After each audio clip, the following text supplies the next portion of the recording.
Hello, I am presenting today a paper that first appeared in October 2019 CCR, Deprecating the TCP Macroscopic Model by Jamshid Madhavi and myself, Matt Mathis. I'm going to talk about two historical papers and explain why I think both are doomed by Moore's law and internet scale. Basically, that pacing will ultimately win in that window congestion control has limitations, and that superseding them will require overhauling the foundational principles of a lot of research and means that there are a lot of questions that need to be reinvestigated, reopened.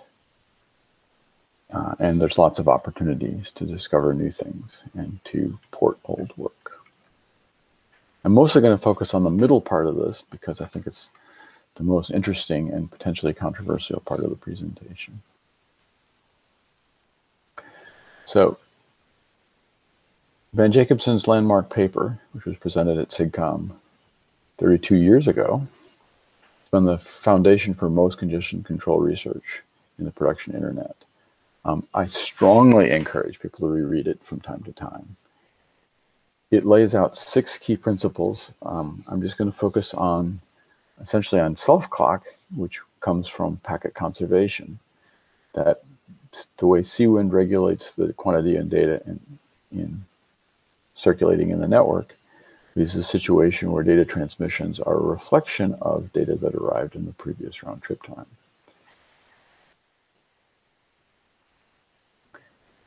In 1997, 4 of us, including Jamshid Madhavi, Jeff Semke, and Tunis Ott, wrote a paper that was a closed-form model for the behavior of Reno congestion control. This paper won the test of time in 2008, which I responded by writing an editorial where I pointed out that the model tells you that the internet has got scaling problems and fairness problems, and that these were sort of fundamental to the way some of the algorithms worked. I was then invited to write a retrospective for the SIGCOMM 50th anniversary, which is what this presentation is about. So the underlying problem is the performance of the switch queue buffer memory. In the data center, the buffer memory is typically the hottest, most expensive, most power-hungry silicon. One vendor relayed to me a story about a switch card that they make. On one side, there's a switch chip. It's, other than having several hundred pins, it's a rather uninteresting, flat, thin package. The other side is completely covered with heat sinks for the memory, because on this particular card, the memory runs 2 orders of magnitude more power than the switch chip. The key parameter is the buffer drain time, which determines how much the buffering can smooth out the statistical multiplexing in the network. And this is absolutely crucial for the functioning internet, that the queues can absorb interleaved flows and smooth them out and deliver them.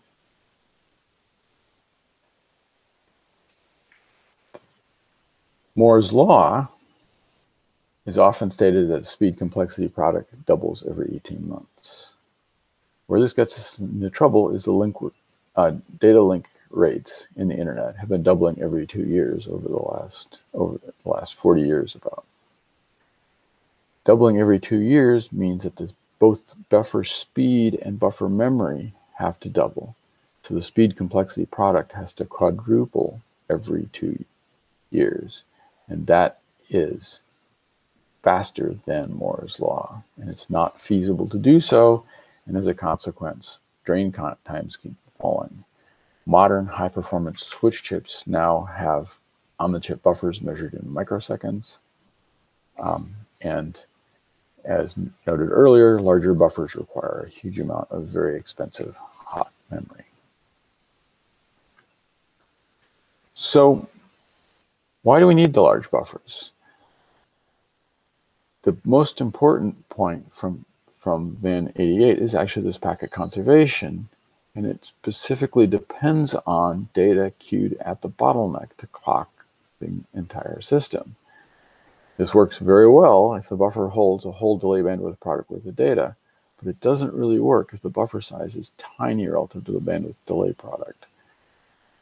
Any sort of disturbances that shifts the data, the buffer can't correct shifting the data around for more than a millisecond, more than a few microseconds. And so if they're interleaving bursts, you end up losing data and it causes problems. The fix is this BBR TCP, bottleneck bandwidth and round trip propagation time, TCP, which was developed by the TCP folks at Google, including specifically Van Jacobson, which discards packet conservation and self-clock from Van 88. It uses and replaces the self-clock by pacing, transmitting data on a timer. So the way BBR works is it measures the bandwidth of the network, and then it paces by default at the previously measured max bandwidth and does measurements by dithering the data rate up and down, up to observe max rates, down to observe min RTT, and gathers other signals. This framework is very straightforward and simple and very clear. The dynamics of BBR, how it plays with other protocols, is determined by the details of the heuristics used to dither the rates to perform the measurements. And they're sort of outside of the core algorithm.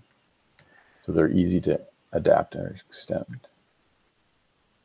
So here's how BBR behaves in a typical industrial serving environment. If you imagine a server with a 10 gig interface facing a client with a 1 gig interface, the BBR discovers that the client's got a 1 megabit bottleneck, and the server sends data at only 1 megabit per second. It doesn't create any bursts or any queues or anything anywhere in the forward part of the network.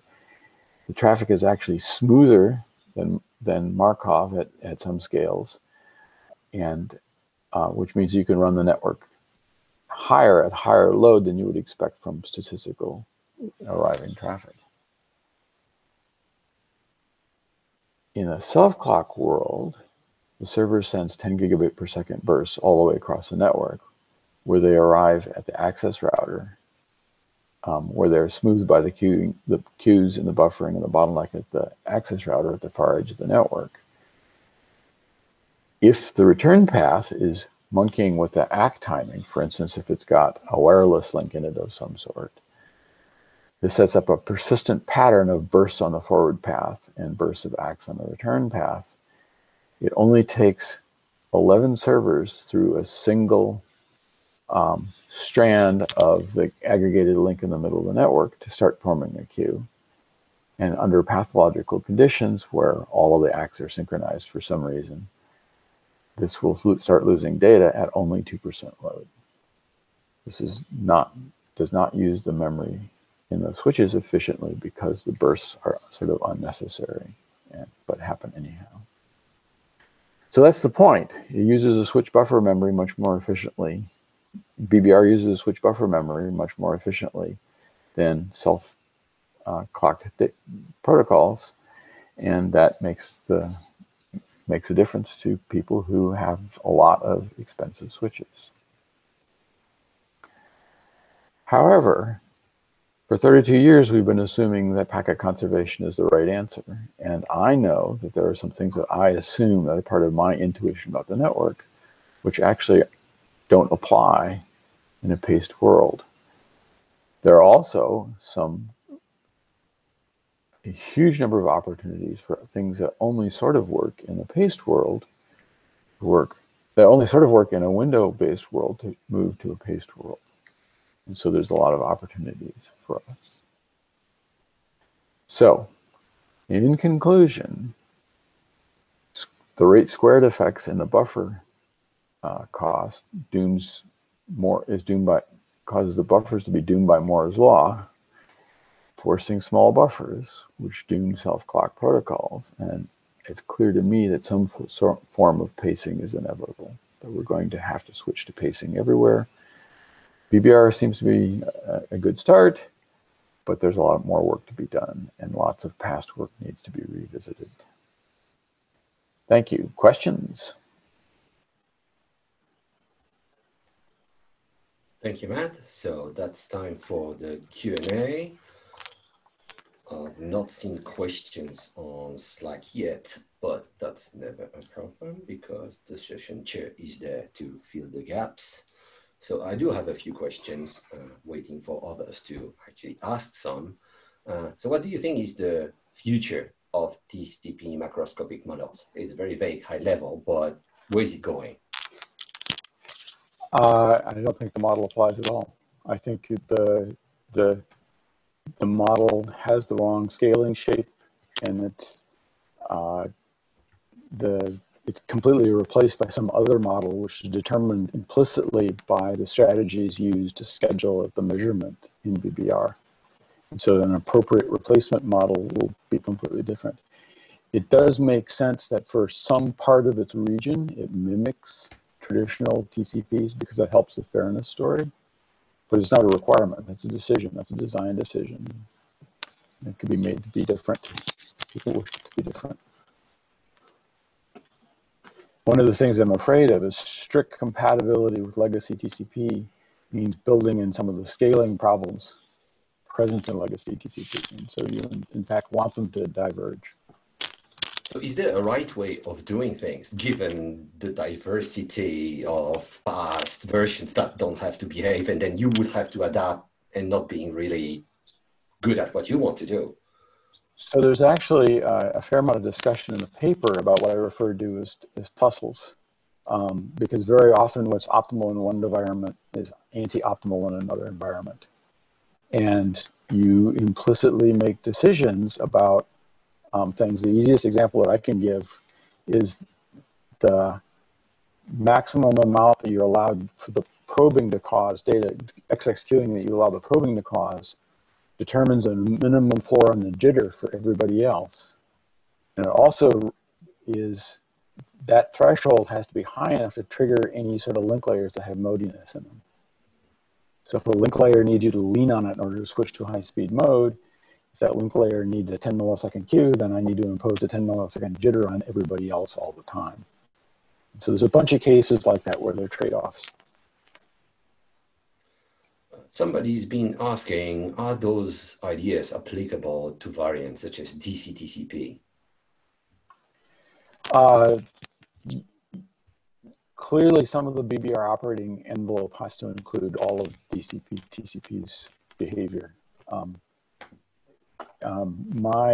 One of the neat things about the code is if you look at it, you realize that all these algorithms are combined with maxes and mins. Back when I was trying to develop these things, I often had congestion control had a multiplicative term between losses and delay signal, for instance. You don't naturally do that with BBR. You end up with a max or a min someplace, and typically a min for the rate. And if you've got two controllers and one of them thinks the rate should be high and the other one thinks it should be low, the high rate controller just doesn't do anything, and the low rate controller wins. And so you end up with a faceted operating space, kind of like a linear programming or something like that. And in each region, you have a simple model. And the boundaries between the regions, we haven't mapped that yet. We don't understand them yet. We don't have all the pieces together yet. Ultimately, I believe that BBR should encompass every signal that has ever been used. So for congestion, for congestion control other than BBR like window-based controllers, such as Cubic, the question is, can they just get away with pacing, or is there a need to keep the delay within limits to keep buffer small? So there's a straightforward way of making Cubic do pacing by setting the right QDisc and all that kind of stuff.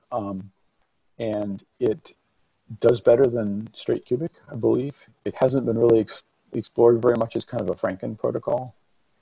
And so there hasn't been a lot of deep research in it.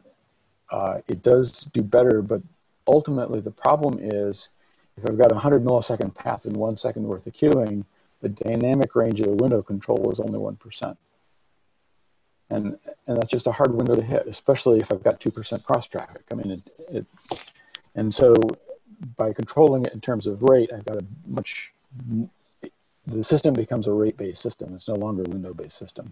And it's artificial to think of it as a window. Okay, so last one fast. So TCP flows go through multiple different kinds of links these days. So starting from very high-speed data center links to flaky low-bandwidth Wi-Fi or cellular links to the end device. So can end-to-end protocols really work in this scenario since congestion can develop anywhere? Do we need more in-network feedback like ECN?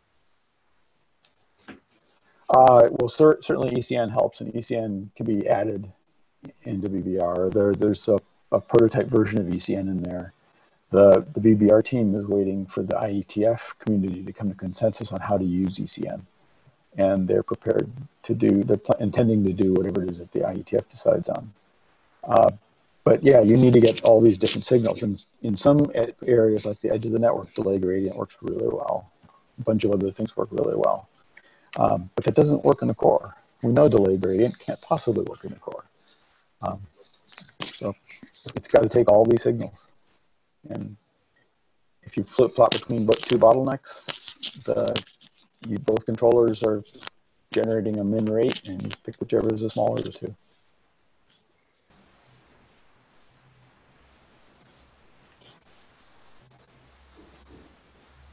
Okay. Okay, so let's start with the questions. Let me examine the Slack first. Okay, let me start with the question about the fairness issue, right? So it's there's a lot of excitement nowadays because of various TCP invariants, not only out there but also quite prominent in the actual internet. So what do you think? Is there some single notion of fairness needed, and what could it be? I don't think there's a single notion of fairness.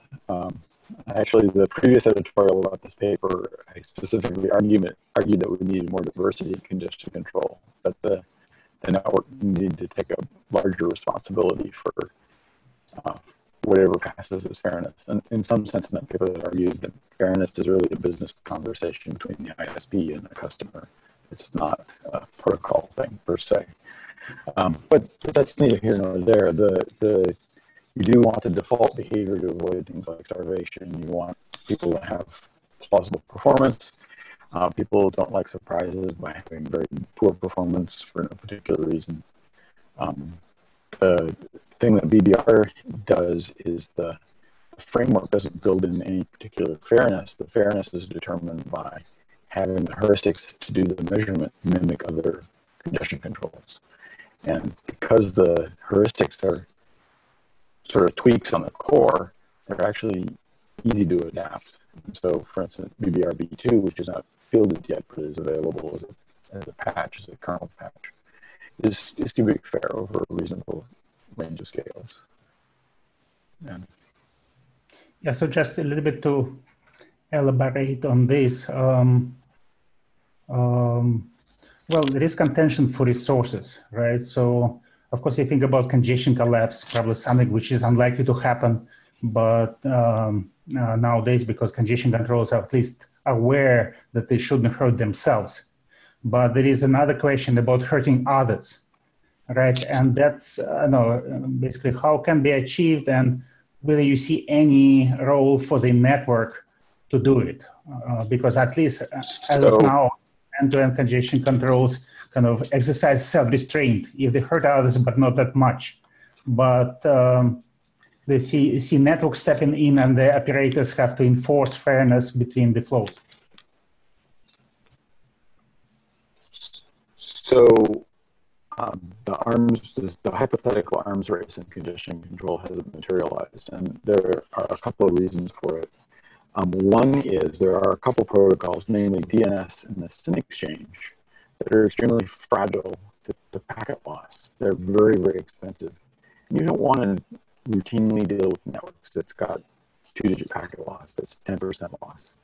I'm not sure we really want to deal with networks that are 1% packet loss. My sort of seat of the pants estimate is substantial networks shouldn't be more than 0.1% loss. And at 0.1% loss, you can talk about fairness in terms of things like queue occupancy and such. It's pretty easy to see straightforward, in fairly straightforward ways what's going on. There is a problem that up until BBR, the protocols were not zero sum. And so you could do better by better filling the idle without taking away from other congestion control.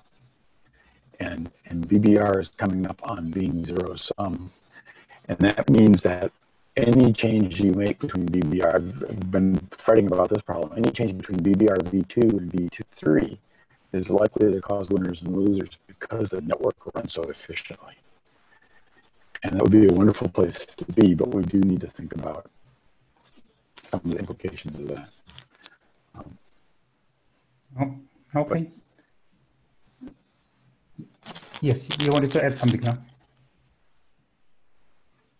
No, there's lots of stories. But okay. Well, again, thank you very much for contributing your editorial to CCR. So I think it's good to revisit some of the old principles and take a look at the big picture. So I think it's a useful exercise to do apart from looking at the sensitivities of today.